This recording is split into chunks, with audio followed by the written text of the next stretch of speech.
Yes, Mr. Sim. Thanks, Chair. Sorry, General, just one last question on this, on your response that you orientating yourself when you took the position. You said earlier that the work study, the Murray report, in other words, you were aware of that already by 2024, before you signed it in September 2024. Isn't that so? Because it was in existence for some time. No, I wasn't aware of it because part of my complaint is the fact that documents sit for too long in offices. So if you see the date on which I signed, it's much deeper in the year. So I was not aware of that Murray report at that point in time. So when did you become aware of the Murray report for the first time? I think I needed a week to read it, go through it, and then sign it. So it will be around about a week. Around about a week. You weren't aware of the work study that it started in 2019. You weren't aware of the concerns and the proposals that were raised until September, you say, 2024. Yes, remember I was not in the employ of the subs at that time. Okay. Chair, I'm going to move to a new topic. So if there are any other questions on the issue of the disbandment and the decision, now is the time. No. Thank you. Please proceed. Okay. So, General, I'd like to move now to post 31 December to the issue of implementation. You said you became aware of the decision when it was circulating on social media. That's correct. And, but when did you get official notification? On the 3rd of January from the Office of the National Commissioner.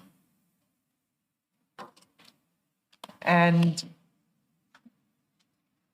I just want to take you to your letter of 17 January.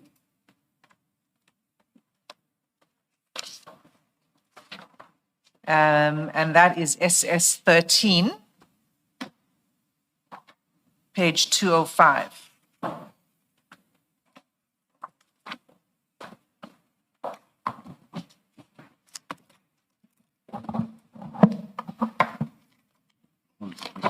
These are your files. Where's my files? This one. SS 13. Page 205.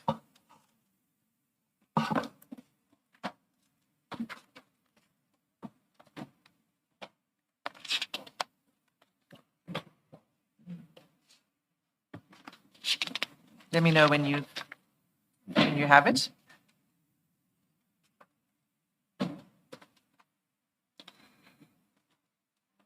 I have SS 13 here. This is SS 13 of my statement. I don't see page 205. I'm at SS 13, so I'm looking at the other file. Oh, okay. Yes, I can see it. Then I'm far from the mic, so I'll have to. Well, you can use your version, and what you can do is just refer to paragraph numbers. Can I just be assisted so that I focus on the mic? Otherwise, I'm going to face the. I've got it, Chair. Thank you. So if you wish to reference any part of this letter, General, you can refer to the paragraph numbers or the page numbers at the bottom. The small numbers in the bottom middle of the page. Okay, so this letter you prepared, is that right, on the 7th? Well, this is the letter that you say you prepared with the assistance of General Rabi. Correct. And but you also said that you read the letter and you agreed with all the contents of the letter. That's correct.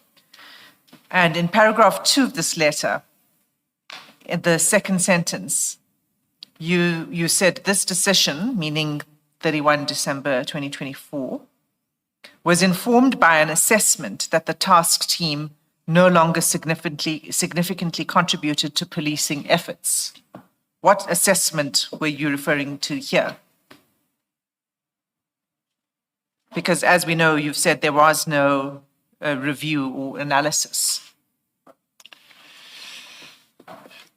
of the task team. So what assessment are you referring to here? This letter, I think, must be read in conjunction with the minister's comment on that meeting of the 31st, on the 1st of November, considering the fact that this letter that we are talking about come from the Office of the National Commissioner, as directed by the National Commissioner to assist me to craft this thing. So this letter. So even though I signed this letter, I think there is a general agreement and understanding that this letter was signed by the Office of the, comes from the Office of the National Commissioner. So commissioners to be really bound on to certain words and say, what were you meaning? What were you referring to on this document that was prepared by the Office of the National Commissioner? And then saying that I can sign it because it's directed to DIVCOM intelligence. I will respond and I will attempt to respond. But to be fair, this letter, from the very onset, it is known that I am not the author of this letter. So, again, we have a signature by you on a document that's a lengthy document, but you disavow the authorship of this, the ownership of this letter.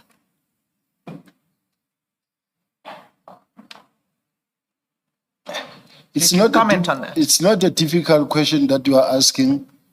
I'm just worried that we all agree that it comes from the Office of the National Commissioner, Well, and that it can be signed by me. And when I read it and I went through the contents, to me, it was a plan on how to go about in disbanding. I signed it. I'm not that doesn't sound it doesn't sound like a full and candid response, General, because what you've said, first of all, let me just say, this letter is not a letter that's prepared like an information note is prepared, and you see who the author is of the note, and then you have a signature that recommends, you endorse it, in other words, a letter that's, a document that's prepared by someone else. It usually then says it's prepared by somebody else. That's the first thing. Right? You agreed, this is not that kind of letter. It's not an information note kind of letter where it says it's been prepared by someone else. Right? It is that kind of a letter that it is prepared by someone because it was sent to my office from the Office of the National Commissioner. Well, no. It was a draft that you had prepared together with General Rabi. General Rabi was assisting you. That was what you testified to yesterday, and that's what's in your statement, that General Rabi was tasked to assist you to prepare this. And you explained why it would be involve General Rabi because of the nature of the letter, etc. And that's completely acceptable. There's no problem with that. But you have to satisfy yourself that you are happy with the instructions that you are giving, because this instruction doesn't come from General Rabi or from the Office of the National Commissioner. It comes from you. It's not on the National Commissioner's letterhead, it's not on, it doesn't have his signature, only yours. It goes out, simply put, it goes out as your letter, General. It's true, Chair. Signature at the end is yours. You are not recommending to anybody. You are signing a letter that's yours. And even at the top under inquiries is Lieutenant General Sibia. It's your letter. That's correct, Chair. Yeah. Yes, Ms. Hassan. Thank you. So can I go back to now the contents of this letter and ask you questions about it, because it's your letter? Yes. Okay. So the first question I had was, what was the assessment in paragraph 2? What was the assessment that was done that concluded that the task team no longer significantly contributed to policing efforts? That is a question that is based on the. Can we go to the letter that itself that was written by the minister, because I think the words originates from that letter itself. Okay. So you're saying that this is a reference to the minister's assessment? I think so. So we need to get to that letter. SS. Page 198, same file.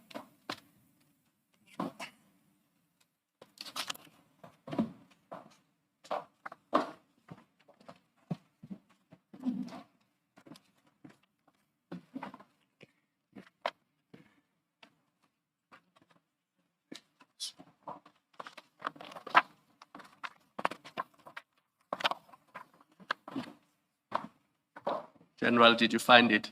I found it. That's on 197. Yes, I found it, Chair. Commissioners.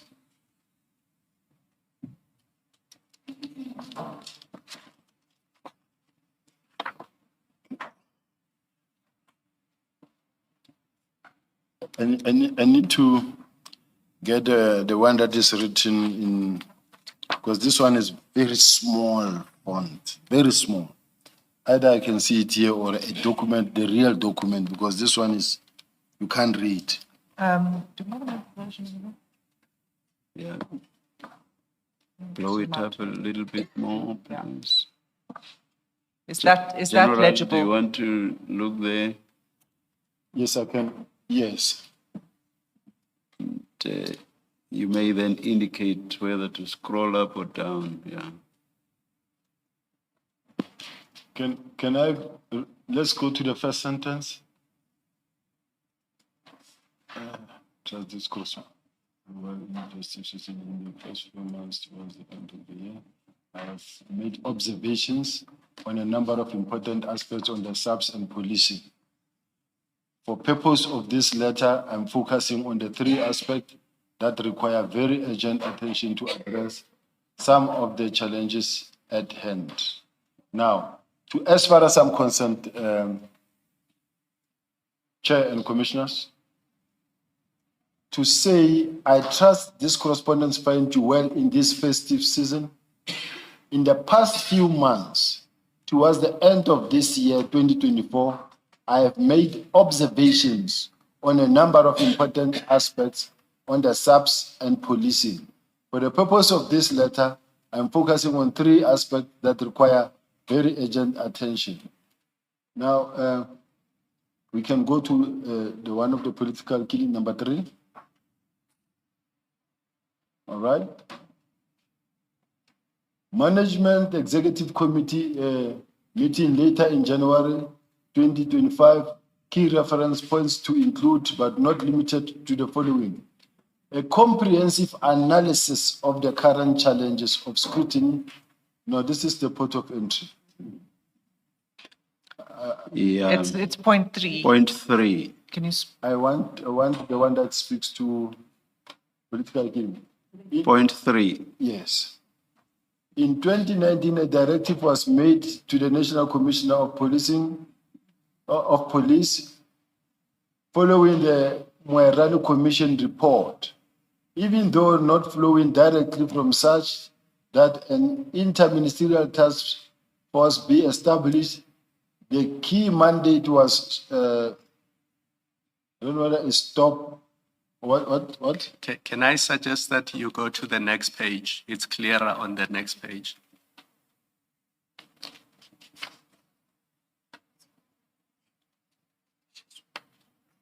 That one, yes. In 2019, a directive was made to the National Commission of Police following the Moerano Commission report, even though not flowing directly from such that an interministerial task force be established. The key mandate was to stop, investigate, resolve unresolved matters of politicians in the country, especially in KwaZulu-Natal. My observation in this regard, as indicated above, is that further existence of this team is no longer required, nor is it adding any value to policing in South Africa. I therefore direct that the political killing task team be disestablished immediately. Further, that a preliminary report in this regard be submitted to the minister by the 20th of January 2025. The final and closing report must be submitted to the Ministry Management Executive Committee meeting late January 2025, the date of which will be communicated as soon as possible. So this paragraph, to me, responds directly to the question asked by the evidence leader, I think. Okay, you say that the assessment that the task team no longer, what you mean is the observation by the minister. This is the minister saying, this is the observation that the minister made. Okay. No, that's fine. That's clear. What he had said in his letter was it was an observation. In this letter, you detail steps that need to be taken in order to... Just to go back to the letter, SS13, it starts in 205.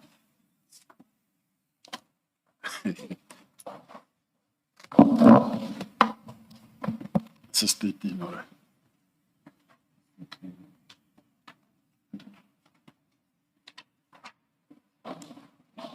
You need a big one.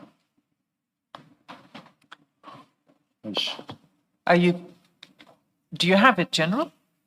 Yeah, I'm back to the same problem, but it's okay. I'll try to hold on. Well, what's the problem? Perhaps we can assist. No, because the document that is in front of me. No, you're looking at the wrong page. It's page 205. Whoa, I'm okay. Thank you very much. This is the letter that we began with, Yes. right? We've now dealt with your answer to the question that I asked pertaining to paragraph 2, okay? And this letter is a detailed set of instructions for compliance with the minister's directive. Is that correct? That's correct. And I just want to ask you some questions based on this. In paragraph 3.4, on page 206, you say all case dockets must be hand-delivered to a location designated by the Divisional Commissioner for Detective and Forensic Services, who must establish a secure repository for case files and evidence to ensure continuity and prevent any loss or tampering. These dockets will then be reallocated to appropriate investigative units with the capacity to continue the investigations. So this was a requirement that the dockets be delivered to the Divisional Commissioner, Detective and Forensic Services. Is that what one should understand by it?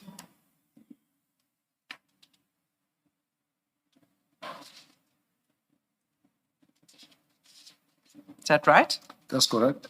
Okay. And where would that be? In head office? No. Where is the Divisional Commissioner for Detective and Forensic Services? I think I said at the place determined by the Divisional Commissioner. So it could be any place in the country. It could be any place between in KZ and where the dockets are. So it would be removed and be taken to a location where there would be a secure repository. Yes. Okay. And you say you didn't mean that it should go to the DivCom, Detective and Forensic Services at head office. No, I said it must go to her. Yes, but not physically I delivered never to head dictated office. a place where. Okay. And then you asked for, if we can But turn, it could have been head office as well. It could have been head office as well. Thank you. Thank you. and then in paragraph 4, you ask for a comprehensive closing report to be submitted by 16 January, confirming compliance with the aforementioned directives. Now, I think this has come up before. This letter is dated 17 January, but you ask for the report to be delivered the day before. Do you want to comment on that? I think at the much earlier station, I did indicate that at some point, because it looked like I gave them a day or two, because it was signed on the 17th. And then here the date was the 16th. In other words, it came, I don't know what caused the confusion in between when I received this and when I signed this, but I accept the typo or the error that exists here because I said on the 16th, but I signed on the 17th. So quite honestly speaking, I'm lifting my hands high up in the air on this one. Okay. Then you ask, then you detail what the report should look like, how the report should be structured. And in 4.1, you say it should, let's just start from before. The report should be structured according to the following guidelines. 4.1, executive summary. In the second bullet, you say summary of key considerations that resulted in the decision to disband the task team. Now, this letter is addressed to the head of the task team, who did not support the disbandment of the task team. How would he have been able to prepare a report? And I've got a few questions on this, but my first is, how would you expect him to prepare a report that explains the considerations that underlined the decision, that were informed the decision of the minister? How would he know? Earlier, I indicated that he never really indicated that he does not support at all. Even the National Commissioner never indicated that he's not in support. So he never indicated that he does not support. You're saying General Khumalo never indicated that he did not support the disbandment of the task team that he was the leader of? Yes, he never. Sorry, General Sibia, when you drafted this letter, you could not have known that because you had not engaged with General Khumalo at this point. So when you drafted this letter, how did you expect him to comply with the second bullet in 4.1? Accepting that in March, when you did engage with him, he didn't express a disagreement. You signing this letter on the 17th of January, and you have not spoken to him at all about the PKTD.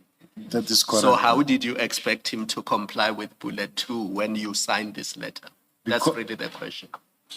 Chair, because when I write this letter, I write it as positive as possible, knowing that this is an official document with the minister and the National Commissioner's blessing. So I write it to him. And then if he himself was not in agreement, he would have responded to this letter, also in writing, and say, I see you wrote this letter to me, but I'm not in agreement. But instead, we don't have that.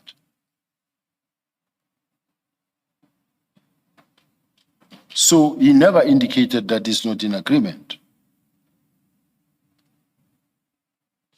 had you had a discussion with General Khumalo about the decision between 31 December and sending this? Did you have a discussion with him informally or formally, or pick up the phone, anything to say this is a decision that needs to be implemented? I did respond earlier that I never had a discussion with him, and considering the fact that it was also around about the festive period when everyone was still at home and some had not come back yet at work, and some of us were all over the country because it's still within the festive period. Okay, so you don't really know what his state of mind was regarding the decision? I didn't know. Okay. Now, how would he, even if he, let's assume that he had no problem, he didn't make the decision to disband the team. So how would he come up with the reasons? Why was it expected of him that he must provide the reasons for the decision?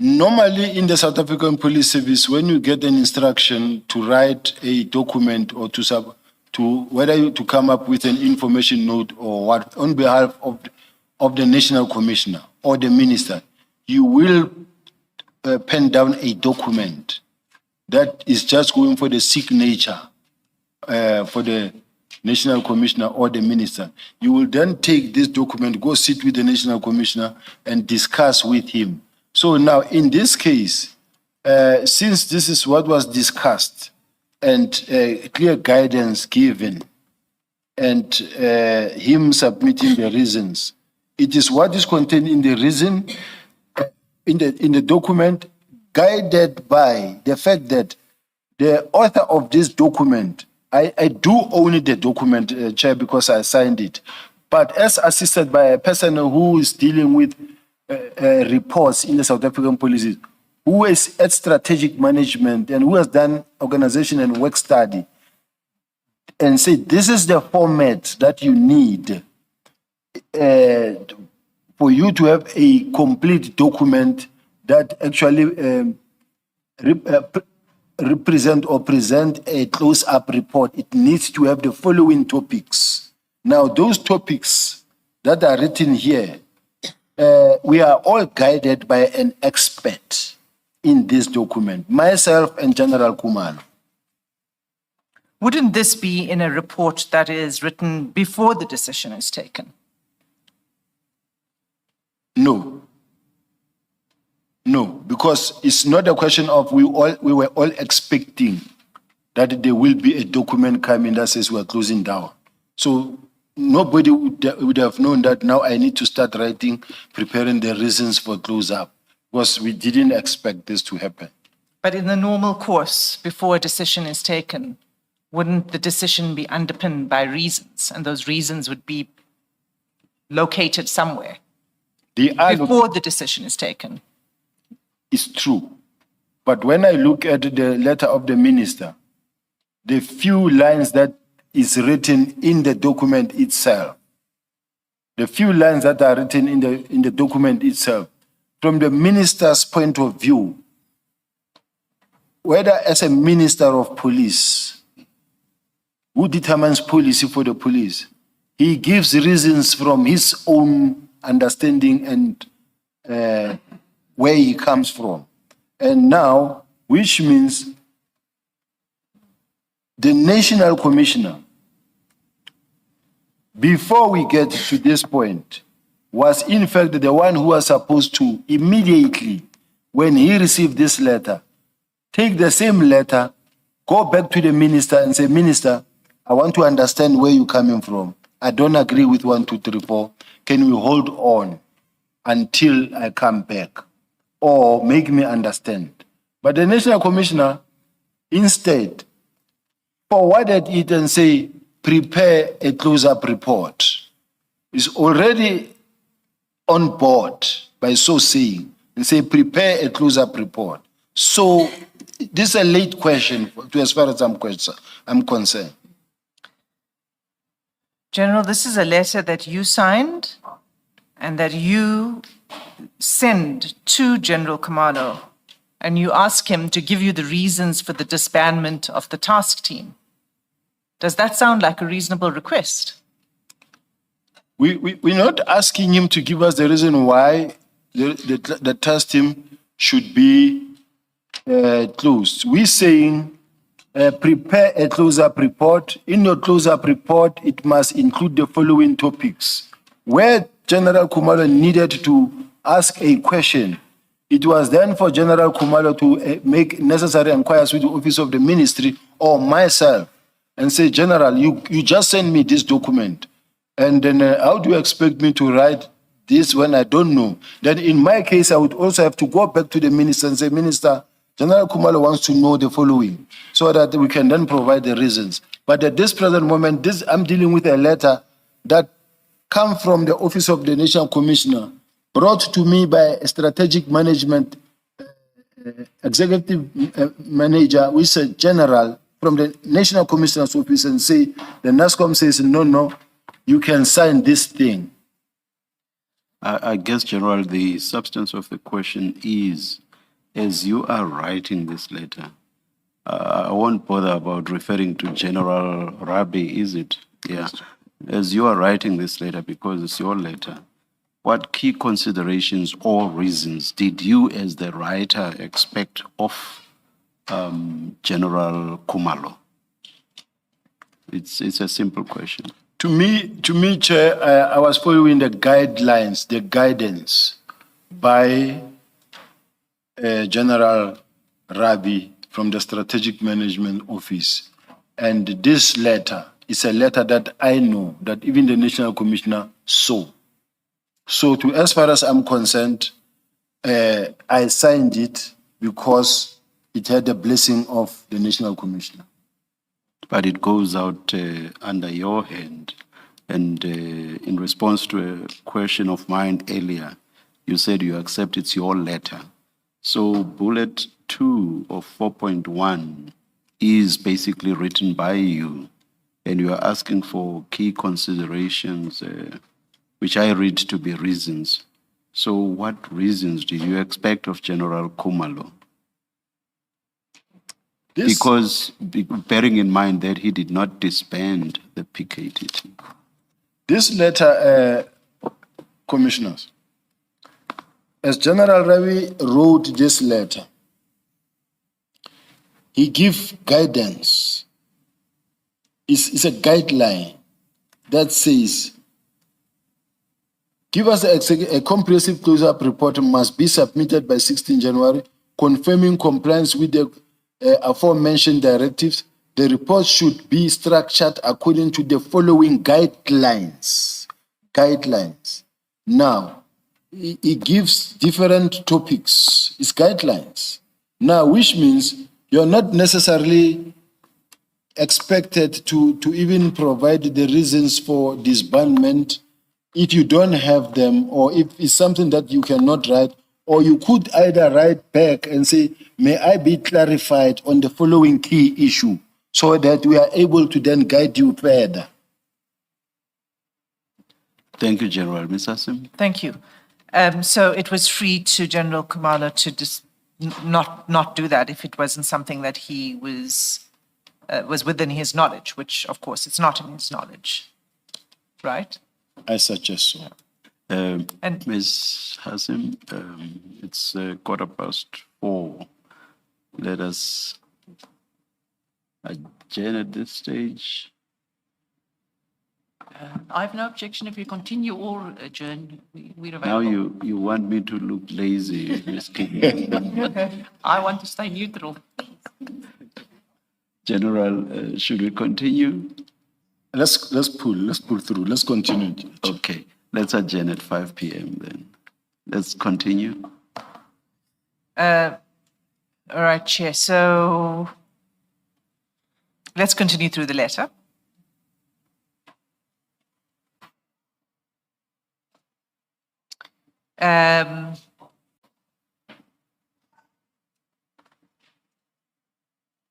You then request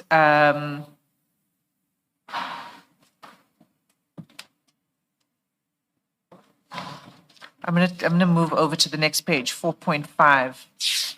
Input from key stakeholders in response to the announced disbandment of the task team. For example, comments by NPA and SSA. Now, would there not have been consultation with these key stakeholders prior to the disbandment of the decision to disband? This letter serves as a guideline and all the necessary important exercises that needs to be done or what needed to be considered or done. Now, in this case, the consultation with key stakeholders was one of the key issues to attend to. And as General Khumalo later indicated in his correspondence that they also made use of this same document. They took certain key topics out of that and then also allocated action plan, and then they allocated such an action plan to the National Commissioner in terms of consultation with stakeholders. But they were all guided from this document. That doesn't answer my question. My question is, would there not have been consultation with the key stakeholders? And so the input from the stakeholders would be sought prior to the announcement of the disbandment, right? The answer is really the same answer because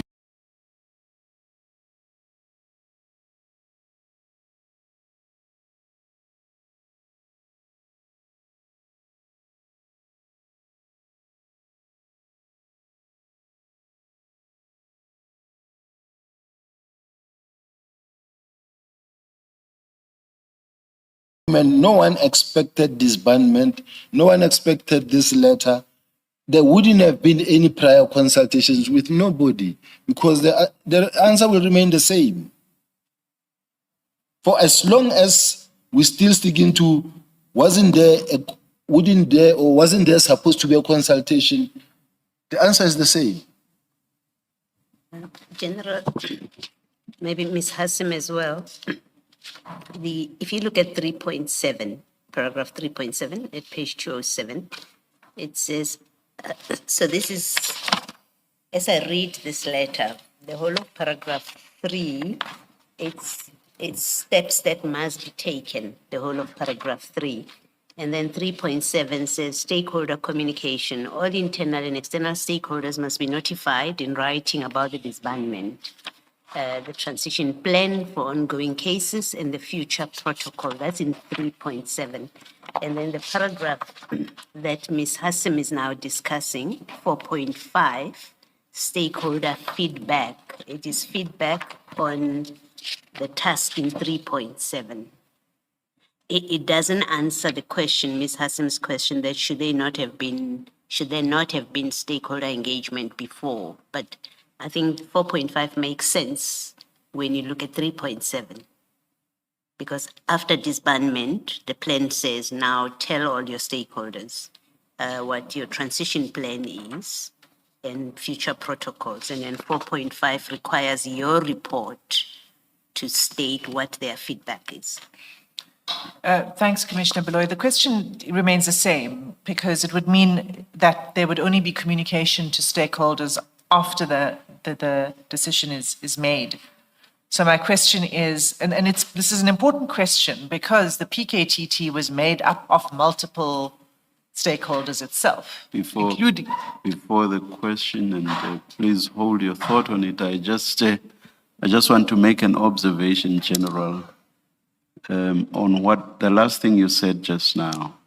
You said you did not expect, and you are not referring only to yourself, but I think you are referring to everybody. Said you did not expect this letter, and you said it twice now. Yes. And you have said it twice already before. I think the first time you mentioned it, you said, we all did not expect the disbandment. and then you said it again later. You've said it 4 times. That's correct. I find it rather odd that you say you were not surprised and that General Masemula should not have been surprised when all of you say 4 times, did not expect this. I'm just making that observation and to have it on record. You may continue with it, but if you want to comment, General, you may. I really wish I want to comment, Chair, and it is with respect as well, I'm not challenging the Chair. When I say General Masemola cannot say he was also shocked or surprised, I'm just banking on the fact that it was not the first time we all saw a letter was just drafted, having not had any discussion prior at all. But you don't expect it, and I would think you must be surprised when you see it, when you did not expect it. That's the point I'm making. If the chair calls me one day into a meeting and say, General, I'm concerned about 1, 2, 3, 4 that is happening, and I think we really need to relook into this situation and that, and then go think about it. But we need to reconsider this or to review this. Look into that one. Then I indicate and said, no, but I don't think it will make any problem. There's any problem in this regard. You see, there wasn't. Okay, continue. Then I say, I don't see any problem. I think it can be done. Then it all goes quiet. It's festive season now. We're all over the country doing festive season. Later in the year, in the end of the year, the 31st, I see a letter coming through. It will come as a shock, but not surprised, because I know about it. It was once raised. And then my job will be to then call the chair and say, Chair, I see this letter, and I'm surprised or I'm shocked that You see, you can't avoid saying you are shocked, you are surprised. You can't avoid saying that. I'm saying because that's actually what should ordinarily happen in those circumstances. You yourself cannot avoid being shocked or surprised, General. Thank you, Chair. Thank you. No, my advocate warned me and say, don't go for the second time with the chair. Just remain. Once you see he raises something, don't repeat it. So I'm taking a short left now. Thank you, General. Yes, Ms. Hasim. Thank you, Chair. So, that's not unrelated to this letter that we're looking at. And maybe I should cut through, actually.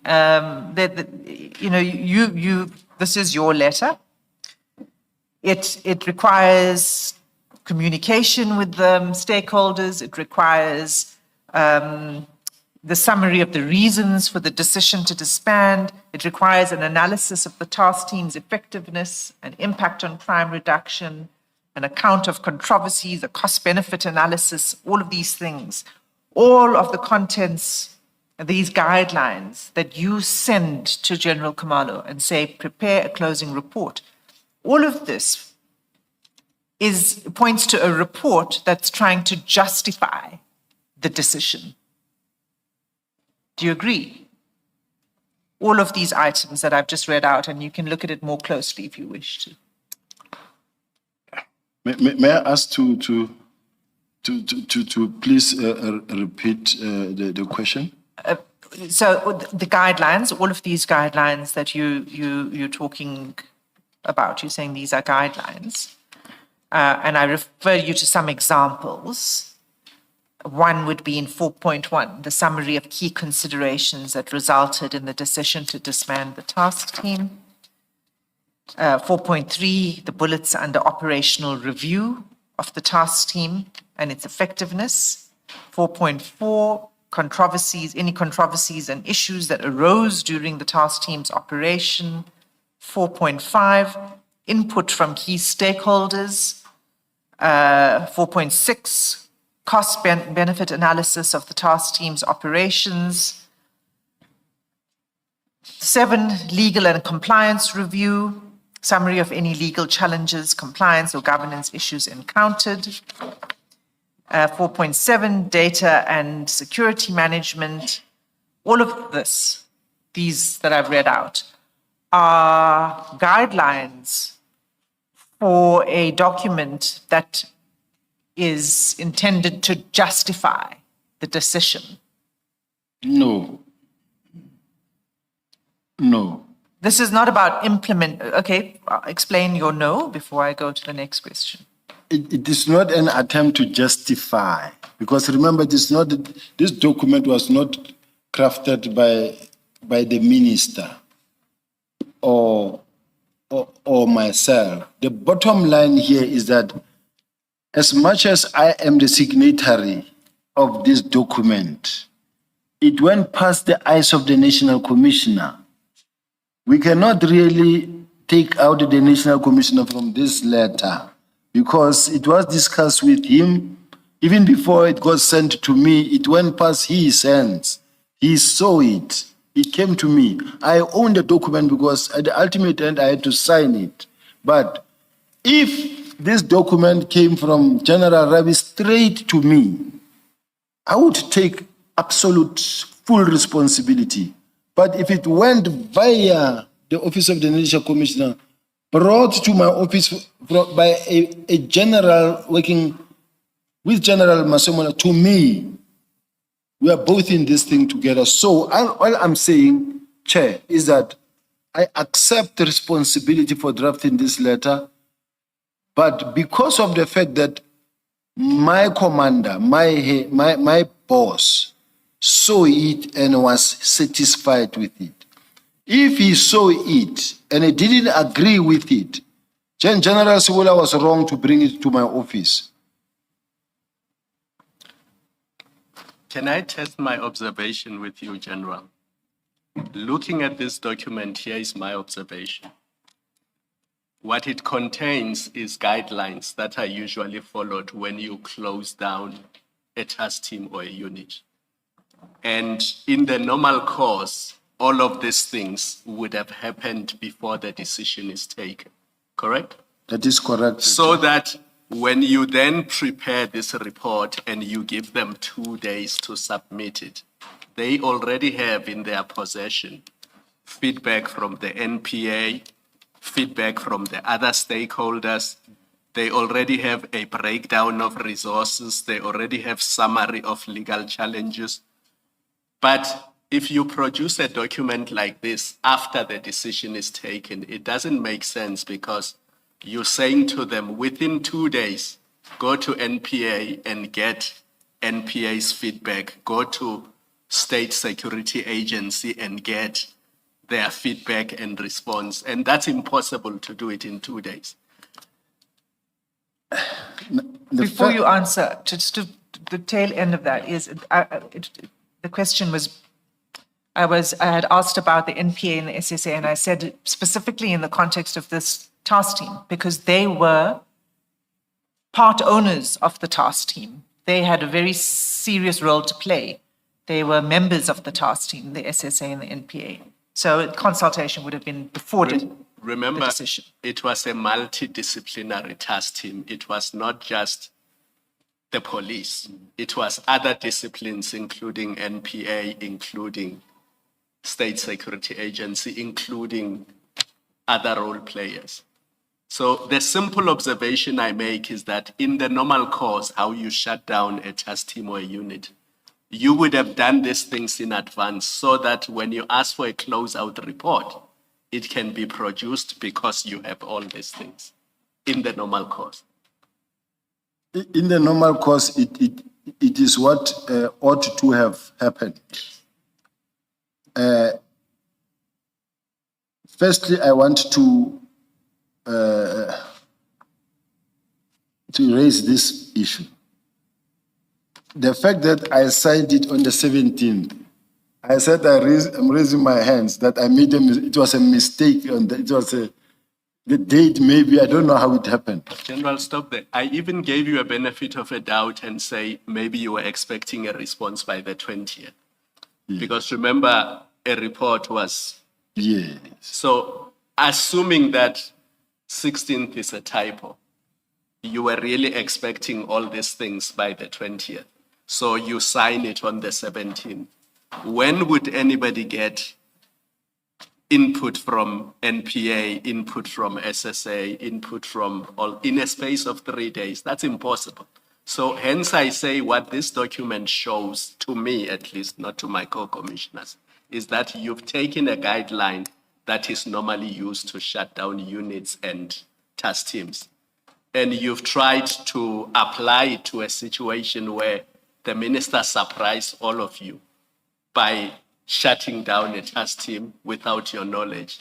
And you're now really trying to do a closeout report after the minister has made a decision.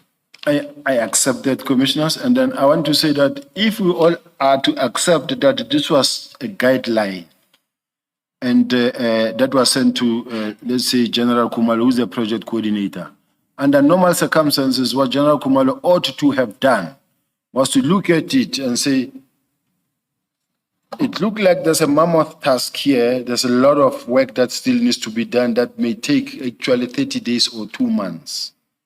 And this is my schedule in complying with the minister's instruction. Considering the fact that I think it was a preliminary report or the closer report, it was not the final, because the final report was going to be submitted at a much later close-up report.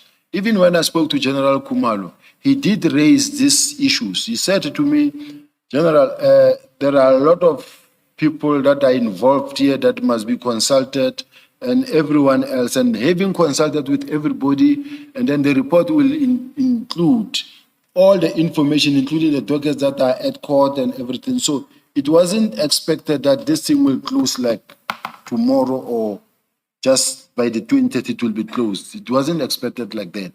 But it kickstarted the discussions to say that this thing is now closing. So for General Kumalo, all he was supposed to do was to just go and sit down and craft a response that suits what he needs to achieve and how he's going to achieve it, and then present it before the minister or to me. And then I go to the National Commissioner again and say, NASCOM, I received this from General Kumalo, and this is how he sees this thing working. And then if we were to then thereafter say to him, no, we say it close by tomorrow, then we would have overstepped the mark. But if it was given to him, and then he didn't see it fit that he should respond. Instead, they did comply and wrote a report. Although I was not favored with the copy, it just went to the minister. So the same thing they did. No, General, can I pause you there for a moment? Because it's a long answer. I was trying to allow you to finish, but it's taking too long because you're really not answering the question. And from my side, it's not, you're talking about what General Kumalo should have done. My question on this letter comes from an interest of what you should do and what is reasonable conduct by you. Why did you think sending this letter with all of these requirements or guidelines, as you put it, why do you think it was reasonable to request that? It's not an answer to say, well, General Kumalo should have come to me and told me this is not reasonable, it can't be done. I'm asking, why did you issue it in the first place? Why did you think it was reasonable? You see, Chair, when you work in the OD, organizational development, or you've done work study, and then you learn how to write a report writing. And they give you to say, when you write a report, firstly, you start with the background, then the introduction, the background, factors that lead to the investigation. Then you come to a point that you need to raise, like when you do a thesis or whatever that you write, there's a format. Now, as General Ravi, you say, all right, I'm writing this document. I'm expected to guide the organization in coming up with a closing up report. I suggest that here are the guidelines. Work within these guidelines. Now, these guidelines that I'm sending to where they belong. Now, the person who must then respond is the one who must now begin now the action steps. And how you begin the action steps is that you will say, you can even write back and say, all right, I've received the guidelines, and then this is my program on how to implement these guidelines that we've sent. Then you bring all those guidelines. And as you bring all those guidelines, I will take the same guidelines and they will go back to the minister and say, Minister, this thing is not as easy as you think. There is more work that needs to be done, and the following will be done. So that is why I take it that we all had a responsibility to bring our side. In my case, it was sent to me to sign, I sent. But from the side of General Khumalo, supposed to acknowledge, look at it and say, right, I've gone through this letter, this one is possible, this one is possible, this one is possible, this one will need so much time to do, to achieve, this cannot be done, and this is how I also suggest it must be done. Let's say even the winding down. Then you will write the same letter and say, I suggest that it must be done in phases. Now, you are openly responding to this letter because it's an official letter that comes from the Office of the National Commissioner to me to send to General Khumalo. So I'm still believing that it could have been handled that way. Except General, at paragraph 3.2, you give an instruction that has immediate effect. You say, effective immediately, all investigative personnel must report, are directly accountable to the Divisional Commissioner for Detective and Forensic Services until they are reassigned to alternative units. So even if the rest of it you say it's a guideline, and I can see why, in parts, why you would say that, but that's not all there is in this letter. You give a direction that is effective immediately, that must be implemented. You're changing the reporting structure effective immediately. That to me doesn't seem like a matter that's open for debate. It's the same as the minister's letter, which says immediately disbands. It doesn't allow for a back and forth with the minister.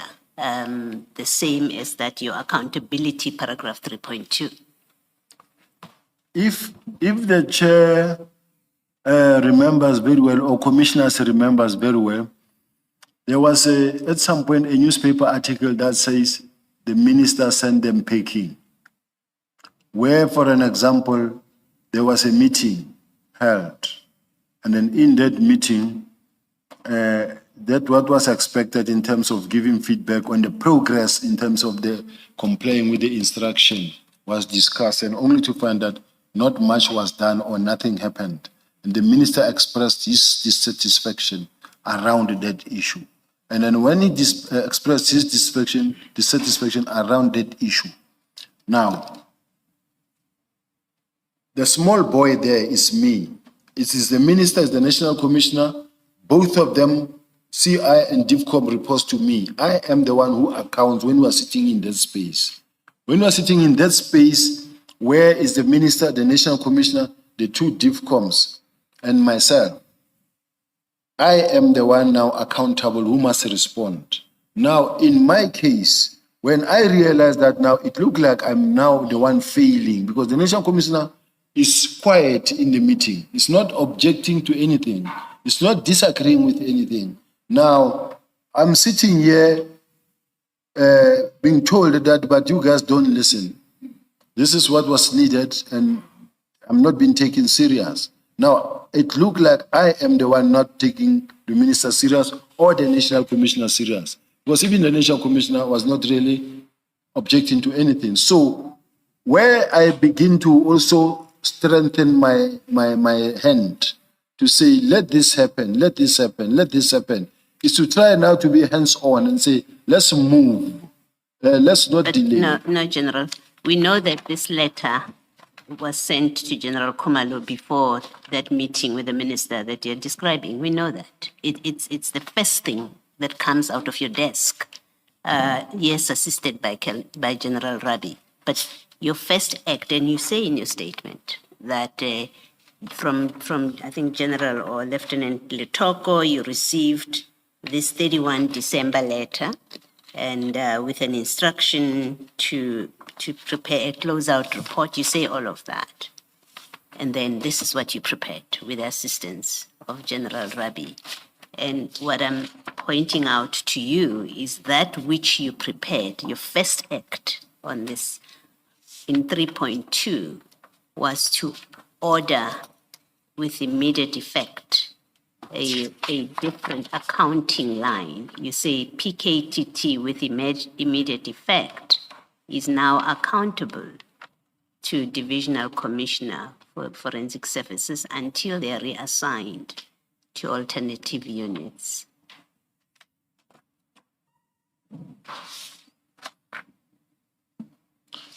Just going through the letter. Okay.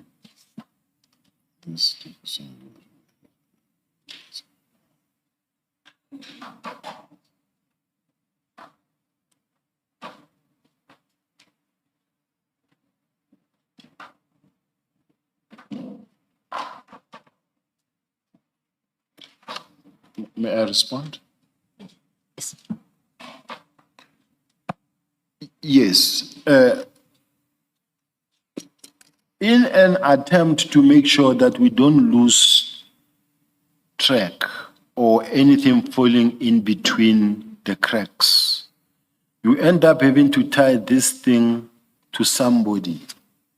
To say that now that we are in the process of disbandment, and we are saying, if we are saying effective immediately in terms of the disbandment, now we are talking about the issues of the case docket now having to report to go to murder and robbery unit. So that is why, in my case, I came up with that, this effective immediately was just to comply with the instruction of the National Commissioner, and then was to say effective immediately, and then the person who will now be in charge of the workload, it will be the DIFCOM detective services. And those that of intelligence will continue doing their part, reporting to where they belong. Thank you. Ms. Hassan?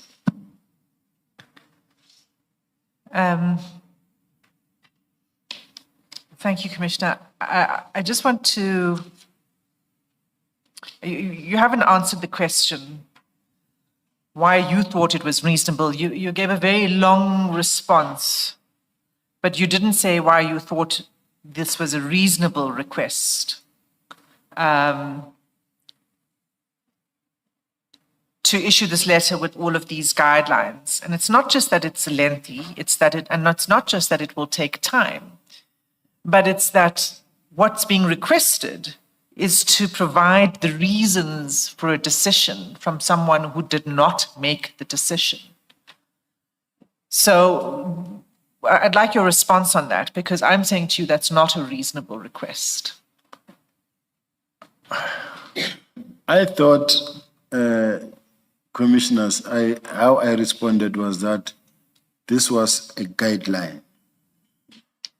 This was a guideline. And it being a guideline, it needed to be treated as a guideline. Where Commissioner Kumalo, General Kumalo, had a different approach or response to it, or opinion, different opinion, he would have also responded as such, in such a way that he also brings his side of the story. So he could have come back to you to say, this is just not possible to be done. And you, when you sent it, you expected that would be the kind of, that was your expectation. He has done it before. It doesn't make sense, because it doesn't tally up with what Commissioner Baloy was putting to you about you requesting immediate action on this. Nor does it tally up with the requirement in the minister's letter that a closing report must be provided by 20 January, which was 3 days after you sent this letter. You can comment on that if you wish.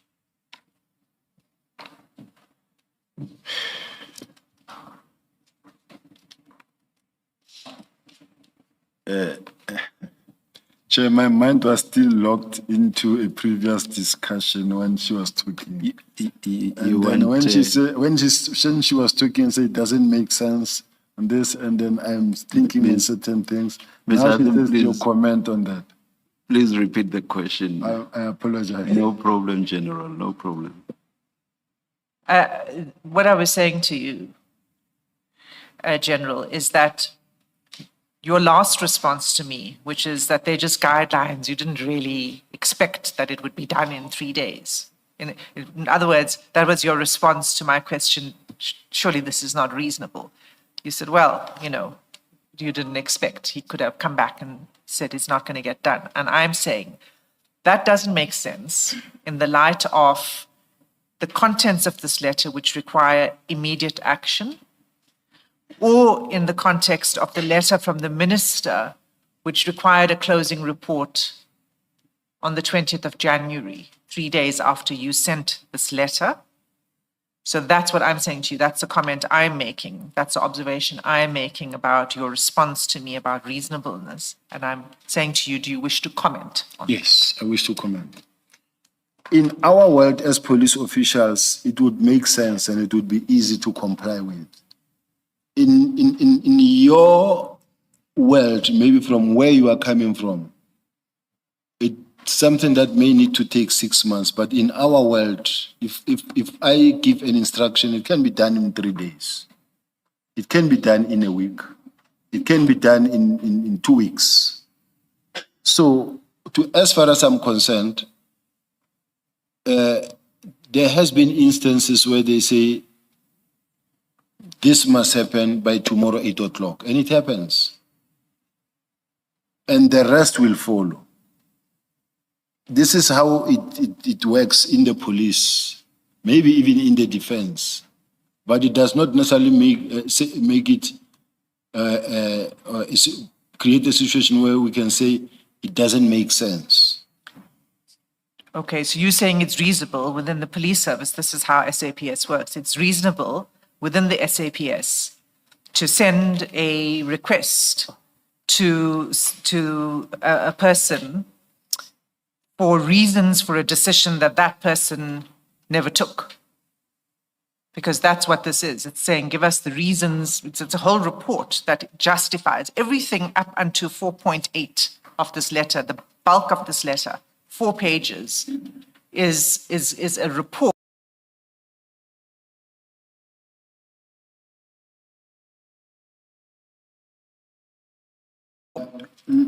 To consult with stakeholders, and we're talking SSA and NPA, it takes one telephone call or one email that says there needs to be this meeting, the way we have to discuss the minister's letter.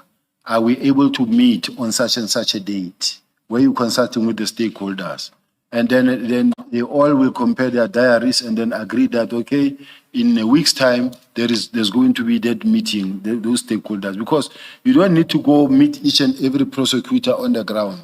What happens is that from General Masemola, the National Commissioner, as it was his responsibility there, he was just going to meet, let's say, the National Director of Public Prosecutions, or send me to go meet the DPP, or send the provincial commissioner to say, go meet your counterpart, the DPP there, and discuss this matter of the national commissioner.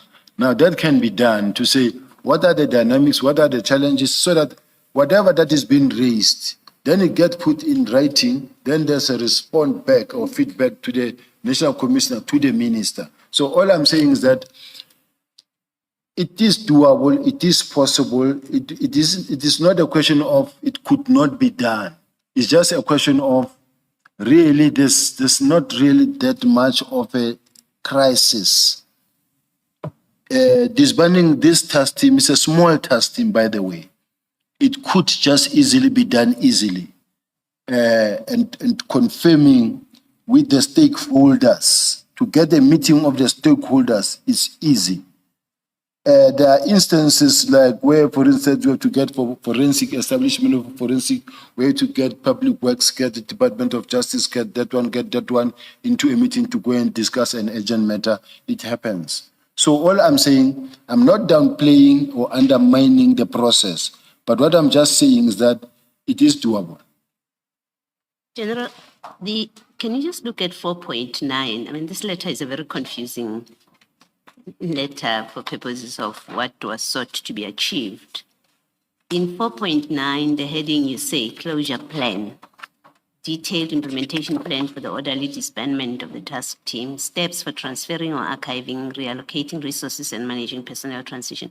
What in fact were you saying in that 4.9 supposed to happen? Practically, what would have happened? A detailed implementation plan for the orderly disbandment of the task team, steps for transferring or archiving of data, reallocating resources, and managing personnel transitions. And this is what I think I see also in that action plan that was crafted by both General Khumalo, that was submitted to the minister and approved by the minister partially, where they said, on this date, we are going to do this. On this date, we are going to consult with stakeholders. On this date, we are going to hand over the dockets. On this date, we are going to write the final report. So that's what you were contemplating in 4.9? That is correct. Thank you.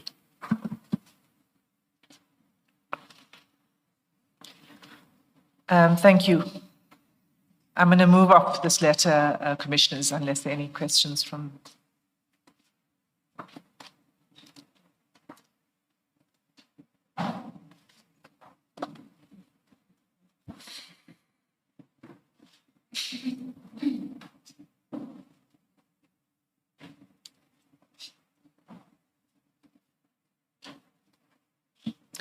Perhaps let's start a new topic tomorrow. Let's adjourn and resume at 9:30. Thank you, Chair.